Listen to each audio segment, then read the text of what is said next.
Hey guys, welcome to Montavue. If you're watching this video, it's likely you just received your new NVR system and you're ready to install it. So you're going to follow this video and all of its instructions in order to properly set up your entire system, including mounting your cameras, adding them to the NVR, and initializing the system.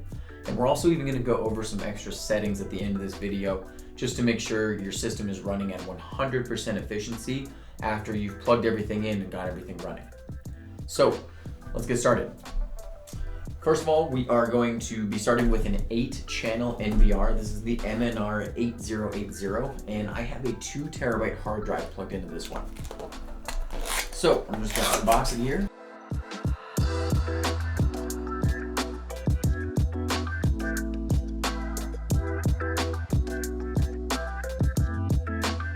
Okay, so first of all, we have a few components here. We have our actual NVR. Now, the hard drive is pre-installed into this unit. We have our HDMI cable, which we're going to use to plug in the NVR to the monitor behind me.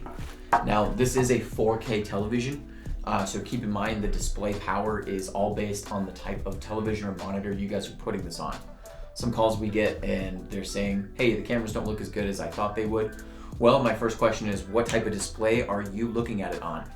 Almost every time they tell me they don't even know, and it's usually a 1080p television. So if you want 4K images, it needs to be on a 4K display. So go for a 4K television, or if you want to spend a little bit extra money, you can do a 4K monitor. To me, they all look the same. So here we've got our power cable. And our mouse.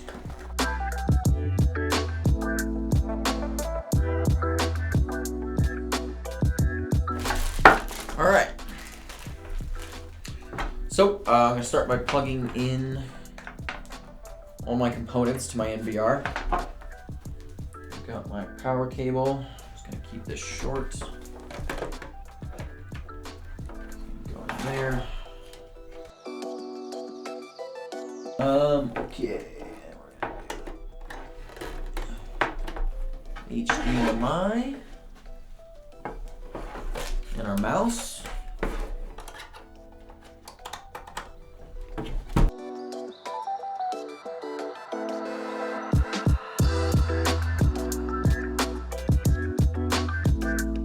Okay. Finally, the power.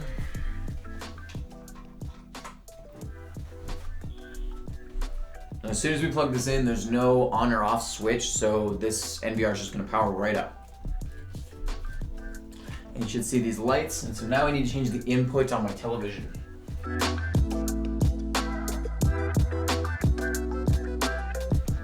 I'm going to go home.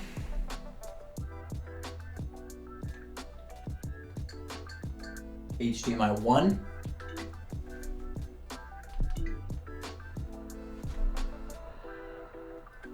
Voila.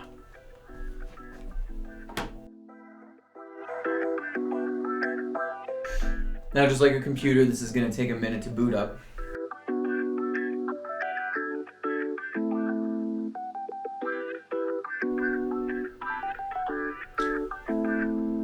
All right, so the first screen it's going to take us is the initialization wizard. So that is what we are going to go through first.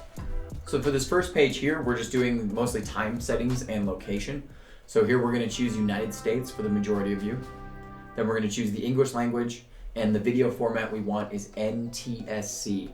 Next, I'm going to set up my time settings. So first of all, I'm going to set up my time zone. I'm in Montana, so I'm going to choose Mountain Time. And then I'm going to make sure my date and my time are correct. Once I've established those, now you can choose to do DST. This stands for Daylight Savings Time. I'm going to opt out of this, but if you guys want, optionally, you can set up your Daylight Savings Time parameters here. And then I'm going to keep online updates active, and I'm going to hit next. So next we have our password screen. Go ahead and put in your password. It does have some limitations on it, which are described to the right. It has to be at least 8 characters, and it needs to contain at least a number and an uppercase letter, or a letter and a symbol and a number. Either way, just make this password to fit into those parameters. So this is a really important section here, and this is what I'm going to really hammer in, because this is a call we get far too often, and that is forgetting passwords. Now this is a security system. It is intentionally difficult to get into if you don't have the password. So once you guys create this password for your NVR, write it down, tattoo it to your arm, do whatever you have to do, put it in multiple locations, tell a trusted family member, whatever you guys can do to secure this password, do it, because it is a nightmare to lose. And personally, we don't really like dealing with it. So it can be totally avoided. Just remember your guys' password. You can set a password hint. This is totally optional. If you choose to activate the unlock pattern, it's going to give you a little dot connector similar to when you unlock a phone instead of the password, just for easier and faster access to your NVR. My issue with this is that I see a lot of people become complacent with touching the pattern, and eventually they forget their password. It'll have you do the pattern twice, so just, yeah. So next we have our email and security questions. These are used to recover your guys' password if you do ever forget it. So here you guys can fill out security questions, but it'd be my recommendation to actually deactivate them just by clicking this little button here. And then reserve email, you guys can just put in an email that you have access to. All right, here's a fair warning to you guys. Whatever email you put in this box is what email you will need to have access to in order to recover your password if you ever forget it. So another thing we see is oftentimes with businesses, they will have some of their lowest employees set up this system, or they'll have the installer set up the system, and those guys will use their email in this section. Later on down the road, once the password is forgotten, we go to recover it for that email, and of course we don't have access to it because that employee quit 6 months ago, or that installer, we can't get a hold of them. So here is where it's really important that you guys put an email that you personally have access to and will always have access to in the future. All right, what I'm gonna do now is plug this NVR into my router. What this is gonna do is it's gonna give me internet access. And keep in mind, the NVR does not have built-in Wi-Fi. Because it's dealing with so much data transfer, Wi-Fi just isn't a proper medium to do that because it's a little bit too slow, so it has to be hardwired.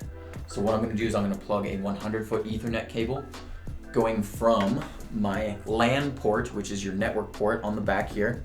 It is separated from the other camera ports and it has two little lights on either side. So it's pretty easy to identify. So you're gonna plug that in, and I'm gonna run the other end to my router.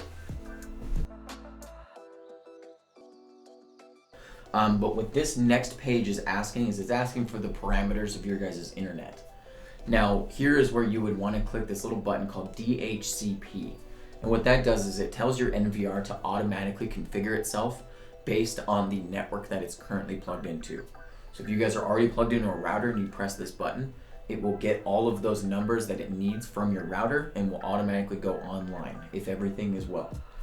If you guys are wizards with internet and you know your IP addresses in and out, you can go ahead and put in a custom IP address in here. As long as it fits within the parameters of your network, it should work. But DHCP for most of you, because this stuff can get pretty complicated. All right, this next page, we just want to make sure that this is enabled. And here it's going to give us our status of either offline or online. It will be grayed out no matter what it says, just because we don't want to give the impression that you can change this here. So if this does say online, then you guys have an active internet connection. If it says offline, then we may need to take a look at your guys' internet protocols or some of the numbers to get that online. If you're not connected to a router, this will say offline by default. So keep in mind, this will only change if you guys are plugged into an active internet connection. This barcode on the left, the mobile client, is no longer active, so just ignore that QR code altogether. But this one with your serial number can be useful in some cases, so it may be prudent to take a picture of it and save on your phone, just for later use, because we use this QR code to add to cell phones, devices like that, and it can be pretty useful down the road. All right, next page, this is our registration page. Now, because this is a basic setup, we are not bringing any cameras in from the network. We are plugging our cameras directly into the NVR. Now, by doing this is a plug and play system.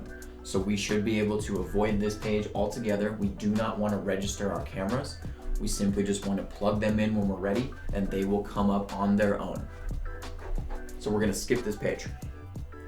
This page shows all the information about your guys' hard drives that are installed. So as you can see, I've got a 2 terabyte hard drive. It comes in at 1.8 technically because you need some of that space for programming. But as you can see here, it is active, it has free space available, and it's healthy. So we are going to continue. Okay, the final message you guys see is thank you for purchasing our product. Once you guys see this, the NVR is now initialized and we're ready to start plugging in cameras and setting up the system. All right, so I want to show you guys the cameras here. So the plan today is I have two cameras. I have an MTT 8105, which is a 4K camera with 15 frames per second. I'm going to be setting that up in our lobby downstairs. The second camera is going to be an MTB 8105. This is a bullet camera, and I'm going to be setting this up using a junction box outside the office. So you guys get a little demonstration of what it looks like to weatherproof a camera and what it looks like just to plug in a camera inside. You get a little bit more freedom there. So let's get into that. So first off, I want to test them here before I go and take the trouble of mounting them. This is to make sure that there's no defect with the cameras. This is extremely rare, so there's likely not going to be. And it's more importantly going to make sure there's no defect with the cables. 9 times out of 10, if there's any issues with these cameras, it's usually the cable. So we're going to do that just to make sure everything pops up.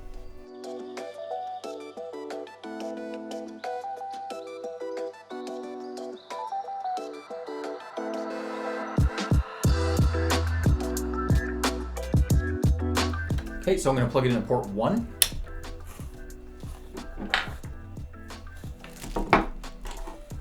And there may be some extra cables on the back of your guys' cameras, like the active deterrents. But keep in mind, the only thing you guys really need is the PoE plugin. All right, so that's in there. Keep watching the square, it's gonna pop up.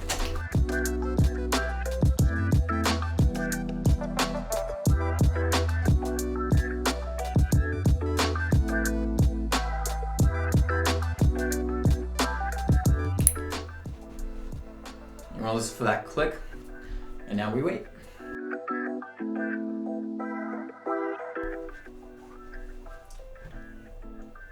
There's our first one. See a good little shot of the set here. Not much to it, I guess.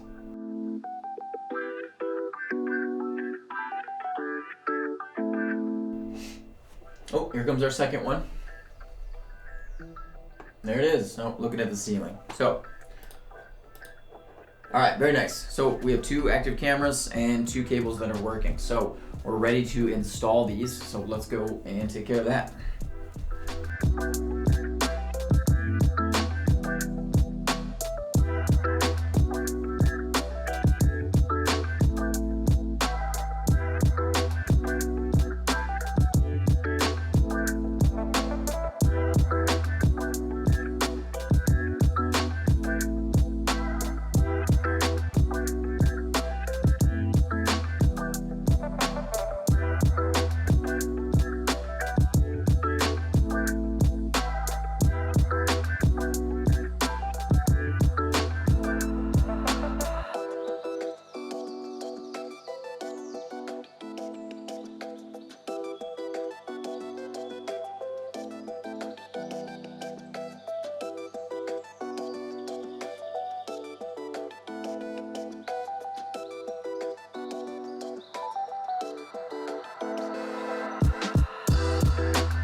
All right guys, as you can see, we now have our cameras plugged in, they are mounted, and they are popped up, looking beautiful. So now we're just gonna go over some quick settings here just to get you guys started.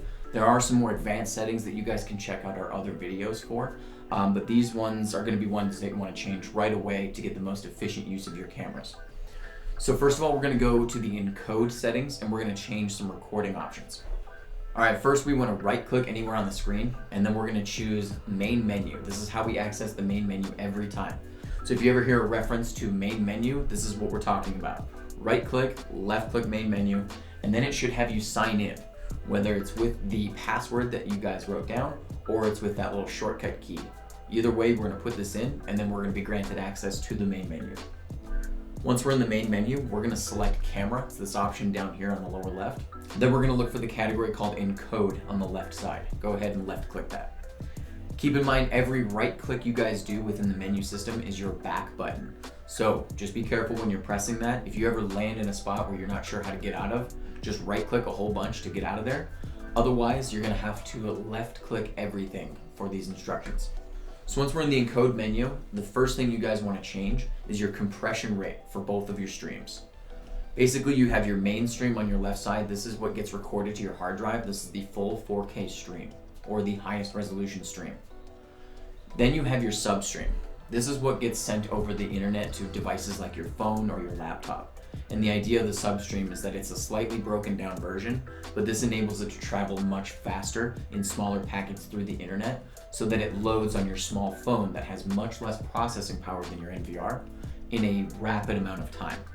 You guys can choose to do the main stream on all your remote devices, but it's important that we have our substream activated so that if you guys are in a location or just a circumstance where you don't have that great of internet service, you can still get live displays for your cameras without interruption. So the first thing we're gonna do, check that compression rate. It's likely gonna be at H.264H. Here we want to change that to H.265. Again, this is for both substream and mainstream. We want to make sure substream is checked with this video. We want to make that blue. Smart codec on the mainstream.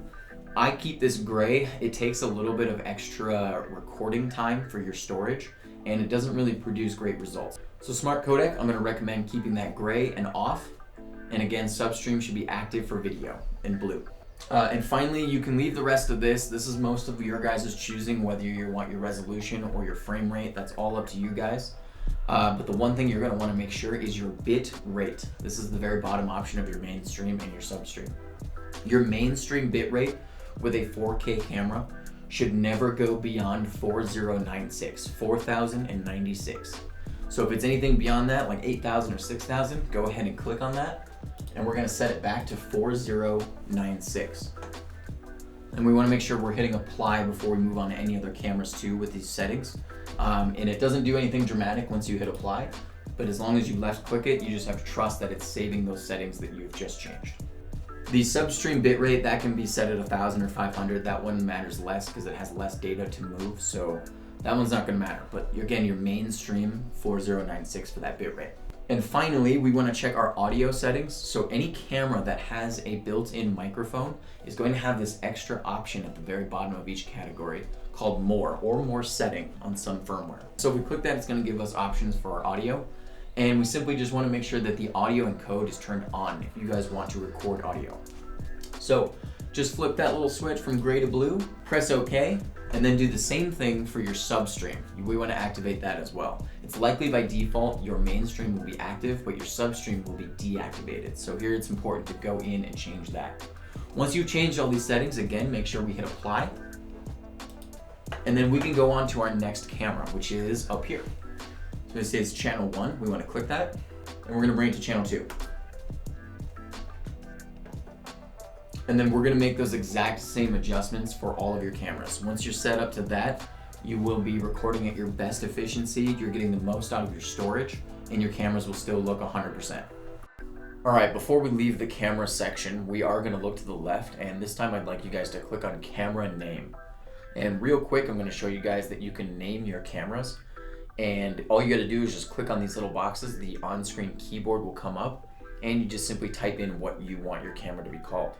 This will show up in the lower left corner of the camera image, and so this can be really useful for naming your cameras depending on where they are. Totally optional. If you guys don't want to do it, it'll just say camera 1 or IPC. But if you guys do change the camera names, make sure you hit apply in the bottom right corner before leaving this page. All right, next we're going to right click and we're going to go back to the main menu. This time we're gonna go into storage here at the bottom, and we're looking for an option called schedule. It should be on the left side towards the top. And what schedule does is it can tell your cameras to record 24/7, which is their default mode. So this is indicated by the green lines you see for each day of the week. That means those cameras are recording all day, every day. However, you can customize each individual channel. And so you can make these cameras either record 24/7, record on motion only, a hybrid of the two. Really, it's whatever you guys want. In order to adjust these, all you have to do is click on the color box up top. So for motion, we're gonna wanna click on this yellow box. And for tripwires, we're gonna wanna click on IVS or this blue box. So simply just click on those, and then once you have a check mark in the colored box, then that means that is the current color you are now editing. So as you see, once I put a check mark in there and then I click on the schedule, I can fill in that schedule with my desired type of recording. You can even link the days, so rather than doing one by one, you can just do a mass edit. And so here I'm setting up this camera to be 24/7 recording, and I'm gonna set it up for motion as well. This way, when I go into the playback, I'm gonna see mostly green, which indicates 24/7 recording. But anytime my camera captures motion, it's gonna have a little bit of yellow indicated there. So this is really useful for identifying when events happen, and you can kind of sift through all that boring footage where there may not be anything happening. Same thing with the tripwires. If you have blue on there, anytime a tripwire is activated, you'll see a little blue slash in your playback timeline. You can do motion only recording. This comes with a few pros and cons. But if you guys are looking to save a massive amount of storage, then you can set your cameras to record on motion only. All right, once you guys have your schedule completed the way you guys want it to look, make sure you hit apply. And if you go on to another channel for the schedule, make sure you hit apply as well before going on to, say, channel 2 in this instance. Once you've got your cameras looking good, let's back out of here. And the final location I'm going to show you guys to check out here is the display options. Some of you, it may be on the second page of the main menu. Some of you, it might be on the first. If it's on the second page, in order to access that, just above storage, you're gonna see this little white arrow. If you click on it, it takes you to the second page of the main menu. And here we're gonna find possibly our display option and our audio option. So once we click on display, most of this stuff is gonna be the default settings of what you would want. There are a few options here that you guys can play around with. However, there is one important option on here that can sometimes cause a lot of havoc within some systems, and that is the output display. Now, a call we get far too often on the tech support line is people that have chosen the output resolution beyond what their monitor or television is capable of. So for instance, a lot of our customers think that they are on a 4K television, and so they choose the output resolution to be 4K. However, when they do that, because that television or monitor is not capable of producing a 4K image, it simply just goes black and it stays that way. So for those of you that don't know what kind of TV you guys have, play it safe, choose 1080p, or just go get yourselves a 4K monitor so that you can experience what you paid for. You paid for a 4K camera, you should get a 4K display to represent that. For those of you sticking with 1080p, just make sure you don't go beyond this. If you guys do, your screen's gonna go black, and you can either plug your NVR temporarily into a 4K television just to set it back, or you can try logging into your NVR through a computer using the IP address, and that way you can access the display settings and change it back to 1080p. It is kind of a nightmare to deal with, so this is why I'm mentioning this specifically in this video. Do not choose 4K if you do not have a 4K television. All right, I've said it. There you go. So that's pretty much all I've got for you guys. That is the full basic setup. You guys should now be looking at an operational NVR, cameras, and you should be good to go. If you have any questions that stretch beyond this, feel free to check out the rest of our YouTube channel. We have lots of how-tos, and it gets pretty in-depth with some pretty intense settings. If you guys have any questions that go beyond those videos, or if you're just stumped with the current setup, or if you hit any roadblocks, give our tech support a call. We are here Monday through Friday to answer any questions you guys have for us. As always, thank you for checking out Montavue. Again, check out the rest of those videos, like and subscribe to the channel. That way, when we come out with more how-tos in the future, you guys will get notified of those right away. Thanks for choosing Montavue, guys, and have a fantastic day.